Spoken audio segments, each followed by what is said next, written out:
Bonjour, c'est Antoine Demange. Alors ici nous sommes sur l'exploitation de mes parents. C'est le GEC Demange. Il est situé au sud d'Épinal, dans les Vosges. Donc c'est une exploitation avec 3 UTH, mes 2 parents et mon oncle. Donc nous avons une SAU de 120 hectares. Il y a 17 hectares de maïs en silage, 20 hectares de céréales, 10 hectares en prairies temporaires et 60 en prairies permanentes. Donc ici c'est une exploitation polyculture élevage à dominance lait. Nous avons un quota de 480 000 litres et il y a 65 vaches laitières. Donc aujourd'hui je vais vous présenter notre Faine 312 Vario TMS. Il a été acheté au printemps 2011. Donc nous avons acheté ce tracteur parce qu'avant on avait notre ancien tracteur de tête, on a eu beaucoup de problèmes de fiabilité. Et aussi l'exploitation a une politique de renouvellement de son tracteur de tête tous les 5 ans. Donc à peu près dans les 4000-4500 heures. Donc aussi on a acheté un Faine pour la fiabilité de la boîte, parce qu'il y a une bonne réputation. Et aussi parce qu'au moment qu'on a acheté le tracteur là, il y avait un intérêt financier qui était avantageux. Donc ce tracteur est équipé d'un moteur Dutz de 4 litres de cylindrique qui développe une puissance de 125 chevaux. Donc avec ce tracteur qui est notre tracteur principal, nous effectuons la charrue, tout ce qui est semis. Il effectue aussi une partie des travaux de fenaison, comme la fauche et le pressage. Il est secondé par un deuxième tracteur de 100 chevaux, un 6510. On fait le transport et nous faisons aussi l'épandage. Car ce tracteur il est équipé d'un boîtier de chargeur Quick 55, donc nous chargeons l'épandeur avec et nous épandons avec le 6510. Donc en entretien, nous avons ici le filtre à air. C'est le gros inconvénient de ce tracteur, c'est que le filtre à air est mal placé. En plus nous avons le boîtier du chargeur qui gêne l'accès au filtre à air. C'est vraiment dommage. C'est du fait que c'est un tracteur compact. Sinon après, pour le reste de l'entretien, ça va. Ici nous avons tout ce qui est vidange huile moteur. On l'effectue tous les 300 heures. Nous effectuons aussi la vidange hydraulique toutes les 2000 heures et la vidange de boîte 2000 heures. Nous faisons faire ça par la concession par Mantelot.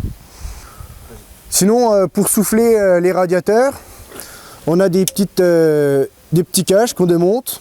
Nous avons accès à l'intérieur des radiateurs. Nous soufflons. Il faut enlever la deuxième. Et nous pouvons aussi lever ce radiateur pour souffler vraiment l'intégrale de tous les radiateurs. C'est pratique.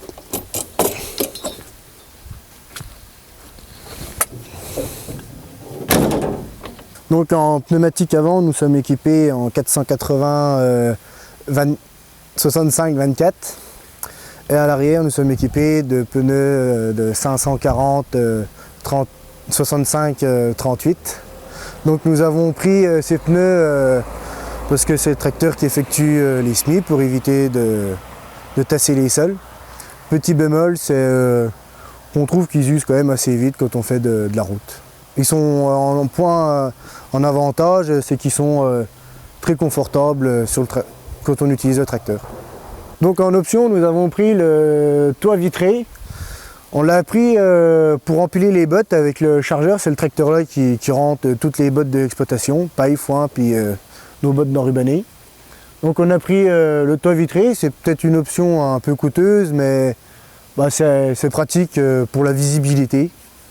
Donc question phare, donc nous en avons 4 au-dessus, 2 phares ceinture qui sont aussi code quand on a le relevage.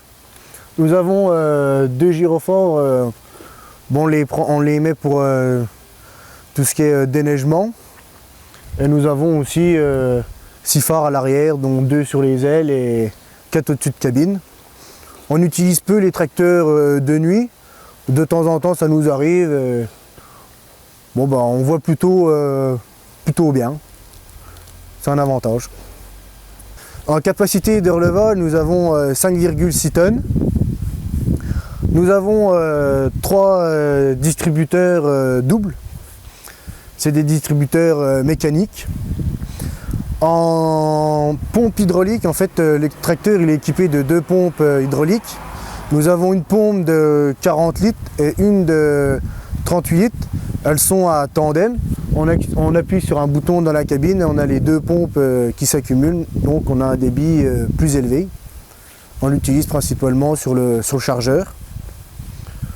Après, bah, on a la prise de force qu'on retrouve normalement, qu'on retrouve à l'origine sur tous les tracteurs, 540 économique et 1000 tours.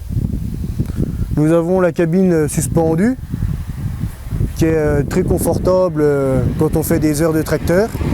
Donc les distributeurs sont équipés de récupérateurs d'huile qu'on trouve ici et ici avec un bocal du côté là et un bocal de l'autre côté.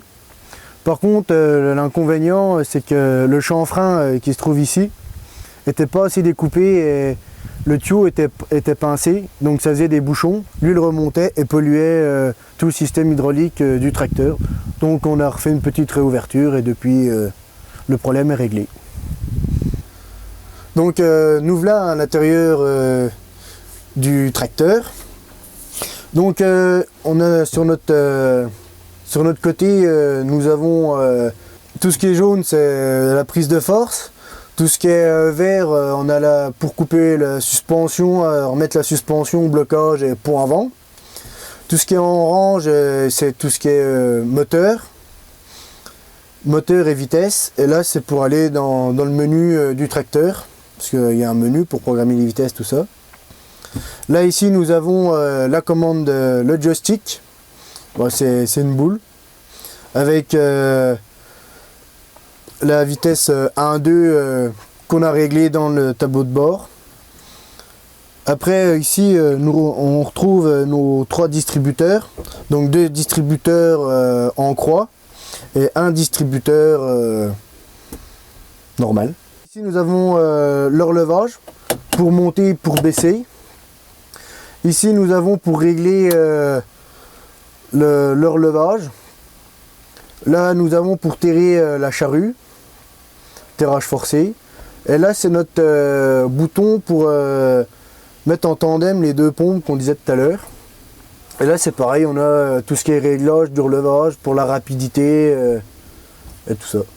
Donc pour tout ce qui est confort en cabine, on trouve que c'est un tracteur très confortable grâce à son pont avant suspendu et à sa cabine suspendue.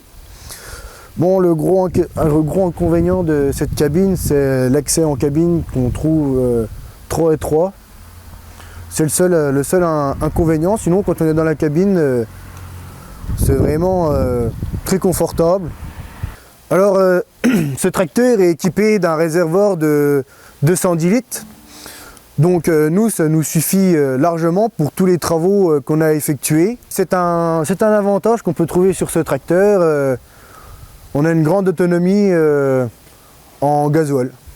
Donc en conclusion, nous sommes très satisfaits de ce tracteur grâce à sa maniabilité, à sa polyvalence sur une exploitation de type polyculture. Les inconvénients que nous avons, les peu d'inconvénients qu'on peut dire que nous avons rencontrés sur ce tracteur semblent être corrigés sur les nouveaux Fenn série 300 S4. Après ça reste à tester. Dans sa globalité, nous sommes très satisfaits de ce tracteur.